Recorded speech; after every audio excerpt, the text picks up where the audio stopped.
ఇక మూడు ఆయన చెప్పాక ఇందాక ఇద్దరు అయిపోయారు. మూడు ఆయన కొణిదెల పవన్ కళ్యాణ్ గారు, చంద్రబాబు నాయుడు గారి దత్తపుత్రుడు, 100% దత్తపుత్రుడు.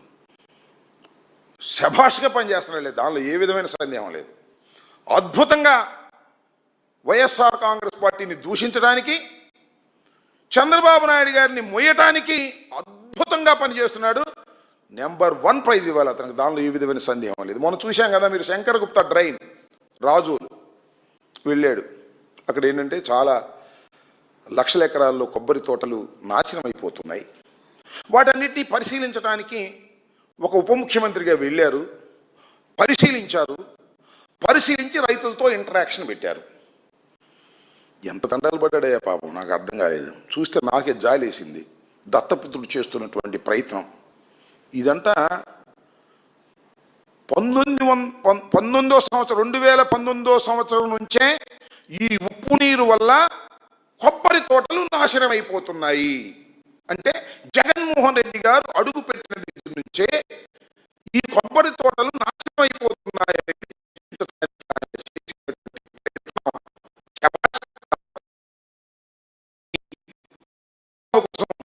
బ్రహ్మాండమైన గడ్డి కలుస్తున్నామయ్యా, ఒక్కసారి అది వినిపిస్తాను, మీరందరూ చూడాలని కూడా మనవి చేస్తున్నా. ఆయన చేసిన ప్రయత్నం సహజసిద్ధంగా అనేది ఇప్పుడు మీకు ఇన్ని సంవత్సరాలు లేనిది 19 నుంచి ఎందుకు వచ్చింది? కేవలం ఓఎన్జీసీ గేల్ వల్ల సార్. ఓఎన్జీసీ గేలు రెండు కలిపండి. మళ్ళీ చెప్పండి. ఓఎన్జీసీ వల్లే పోయింది సార్. ఎందుకని? వాళ్ళ యొక్క కార్యకలాపాలను మాకు కనిపించకుండా ఒక అడుగున్నర భూమి కించిపోయింది సార్. దీని మీద ఎవరికైనా అవగాహన ఉందా? నమస్తే అండి, నా పేరు డాక్టర్ నాగరాజ్ యాదవ్. రీసెర్చ్ చేశాను, పిహెచ్డి సంపాదించానండి. నేనైతే ఇది ఈ రోజు వచ్చింది కాదండి, 40 సంవత్సరాల నుంచి మొదలైందండి. ఇది 40 సంవత్సరాలండి. 1980 నుంచి ఇక్కడ ఓఎన్జీసీ డ్రెడ్జింగ్ స్టార్ట్ అయిందండి. దీనికి సంబంధించి ఆంధ్ర చాలే చూశారు కదా పాపం. మన పవన్ కళ్యాణ్ గారు 19వ సంవత్సరం నుంచి ఎందుకు వచ్చింది అని ఒక లీడింగ్ ప్రశ్న అంటారు, తెలియకుండానే వేశారు. లీడింగ్ ప్రశ్న అంటే కోర్టులు వేస్తారు. ఏమన్నా నీ పేరు రాంబాబు కదా అంటే రాంబాబు అంటారు. నువ్వు దొంగతనం చేయలేదు కదా అంటే దొంగతనం చేయలేదు అంటారు. 2019 నుంచే కదా జరుగుతుందంటే అవునండి అంటాడు. సాక్షి మన సొంత సాక్షి అయితే, ఇది ప్రవేశపెట్టిన సాక్షి కాదు, ఒరిజినల్ మ్యాన్. అందువల్ల ఏం చెప్పాడంటే 40 సంవత్సరాల నుంచి ఈ ప్రాబ్లం ఉందండి అన్న. అంటే తెలుగుదేశం ప్రభుత్వం అధికారంలో ఉన్నప్పుడు కూడా ఈ సమస్య ఉన్నది అని చెప్పాడు ఆయన. ఎందుకంటే రైతు కదా, బాధపడుతున్నటువంటి రైతు. అతన్ని నువ్వు 19 నుంచి ఉందని చెప్పించడానికి పడిసిన గడ్డి ఎంత ధర్మం అండి పవన్ కళ్యాణ్ గారు. నేను వీరుణ్ణి, సూర్యుణ్ణి, నిజాయితీగా ఉండేవాడిని అని చెప్పేవాడివి ఎందుకు చంద్రబాబు నాయుడు గారి గురించి అంత గడ్డి గడిసే కార్యక్రమం చేశావో నాకు అర్థం కాలేదు. ఇప్పటికైనా పవన్ కళ్యాణ్ గారు వాస్తవాలు తెలుసుకొని మాట్లాడండి అని ఈ సందర్భంగా చెప్తున్నా. దాంతోపాటు ఇంకోటండి, ఈ జనసేన పార్టీ ఎందుకు ఏర్పడిందండి? ప్రశ్నించడం కోసం ఏర్పడింది. అవునా? ఇది టైటిల్ ఆడది, ప్రశ్నించడం కోసం ఏర్పడింది. కానీ ప్రశ్నిస్తే మాత్రం సమాధానం చెప్పడానికి ధైర్యం ఉండదు. ఎందుకంత పిరిగితనం నాకు అర్థం కాలేదు. మీరు అందరినీ అక్కడ రైతులతో ఇంటరాక్షన్ కోసం పిలిచారు, అంతా పగడ్బందీగా అందరికీ కార్డులు ఇచ్చి పిలిచారు. వాళ్ళందరితో ఇంటరాక్షన్ చేస్తున్నాడు ఉప ముఖ్యమంత్రి గారు. ఒకానొక వ్యక్తి, అతని వైఎస్ఆర్సీపీ వ్యక్తి కాదు, మీ వాళ్ళైతేనే పంపించుంటారు. ఆ వ్యక్తి మాట్లాడిన మాటలు ఏంటో ఒక్కసారి వినండి. నేమ్ ఈజ్ గణబాబు, శంకరగుప్తం అండి మాది. సార్ ఇది మీరు 2014లో కూటమికి సపోర్ట్ చేయమన్నారు, మేము చేసాం. అది వదిలేసి సార్ 1 మినిట్ అక్కడ నాకు అది ఆఫ్ చేస్తాను. సారీ ఇది ఆపేస్తాను, మీరు సమస్య చెప్పండి. మళ్ళీ ఇదంతా పొలిటికల్ కూడా ఇక మైక్ మోగదండి, మోగదేక అయిపోయిందా? ఆపేసి చెప్తాను నేను ఎందుకు మోగ. మొదలుపెట్టి మధ్యలో ఏదో క్విక్ మంది మళ్ళీ ఆపేసేస్తాడు. Censor board. పవన్ కళ్యాణ్ గారి ముందు ఎవరైనా మాట్లాడితే ప్రశ్నిస్తే సహించనుగాక సహించడు, కానీ ఈయన మాత్రం ప్రశ్నిస్తాడు. ఎవరిని ప్రశ్నిస్తాడు? జగన్మోహన్ రెడ్డి గారిని మాత్రమే ప్రశ్నిస్తాడు. చంద్రబాబుని మెడికల్ కాలేజీలు ప్రైవేటీకరణ చేసి అమ్ముకుంటుంటే ప్రశ్నించాడు. ఎందుకంటే అమ్ముకుండే క్యాష్లో తమకు వాటా ఉంటుంది కాబట్టి. ఇది నాకు అర్థం కాలేదు. పవన్ కళ్యాణ్ గారు మర్చిపోయారా మీరు పూర్వం చెప్పింది? ప్రశ్నించాలి అని. అక్కడే మళ్ళీ ఇంకో చోట వేదిక మీద చెప్తాడు, మీకు ఓటు హక్కు ఇచ్చింది, మీరు ఓటు వేసిన తర్వాత కూటమిని ప్రశ్నించాలి అన్నాడు. నేను ప్రశ్నిస్తే మాత్రం ఊరుకోవే. ఏం చేశాడు పాపం అతను? 2014లో మీరు సపోర్ట్ చేయమంటే కూటమికి సపోర్ట్ చేశాం 2014లో, 19లో చేయమనలేదు, మళ్ళీ మొన్న చేయమంటే చేసి ఉంటాడు.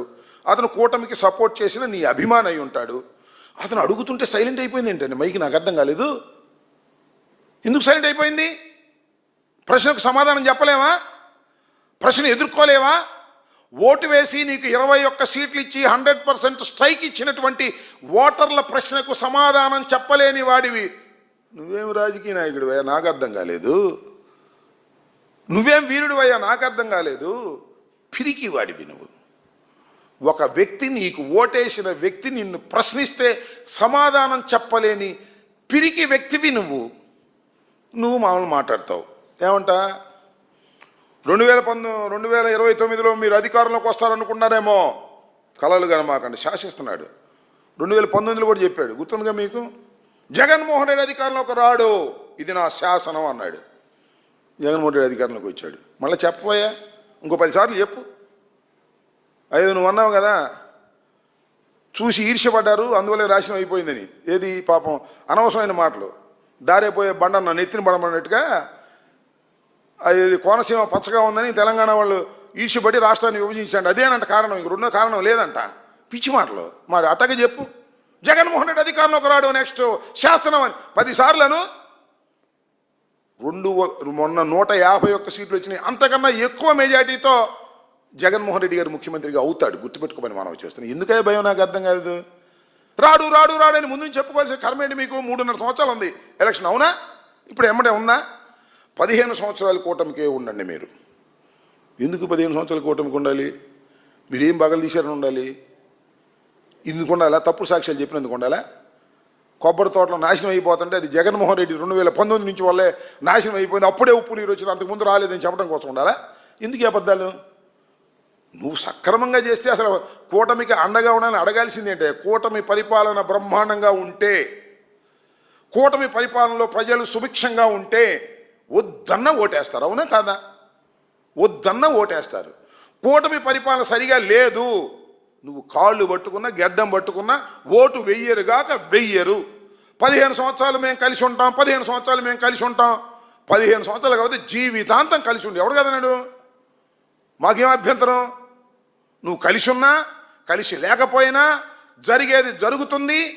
ప్రజలు జగన్మోహన్ రెడ్డి వైపు మొగ్గుతున్నారు, ఇది వాస్తవం. లేకపోతే ఆ ప్రశ్న ఎందుకు అడుగుతారు? నేను చెప్పు. 2014లో అనే ప్రశ్న ఎదుగుతారు ధైర్యంగా? ఉప ముఖ్యమంత్రి, పోలీసు బందోబస్తు, గందరగోళం, అంత సెలక్షన్ ఉంటే నిన్ను ప్రశ్నించాడే, శభాష్ అంటున్నా నేను. అలా ఎందుకు ప్రశ్నిస్తున్నారంటే నీ డొల్లతనాన్ని చూసి ప్రశ్నిస్తున్నారు. ఈ కూటమి ప్రభుత్వం చేస్తున్న అన్యాయాలు, అక్రమాల గురించి ప్రశ్నిస్తున్నారు. ప్రశ్నకు సమాధానం చెప్పలేని పిరికి వ్యక్తివి నువ్వు.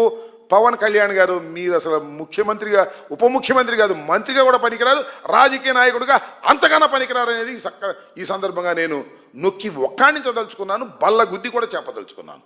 ప్రశ్నకు సమాధానం చెప్పలేని, ప్రశ్నించడానికి పుట్టిన ఓ జనసేన పార్టీ, ఏమిటి కర్మ నీకు? ఎందుకు చంద్రబాబును మొయ్యాలనుకుంటున్నావు? మొయ్యి, మాకు అభ్యంతరం లేదు. కానీ ఇన్ని తప్పుడు సాక్ష్యాలు పెట్టుకుని జగన్మోహన్ రెడ్డి గారి మీద బురదల్లి, జగన్మోహన్ రెడ్డి గారు అధికారంలోకి రాడు రాడు అని చెప్పి ప్రజలను నమ్మించడానికి మీరు చేసేటటువంటి ప్రయత్నం చూస్తున్నప్పుడు కొద్దిగా జాలేస్తుంది, అంతకన్నా ఏం కాదు.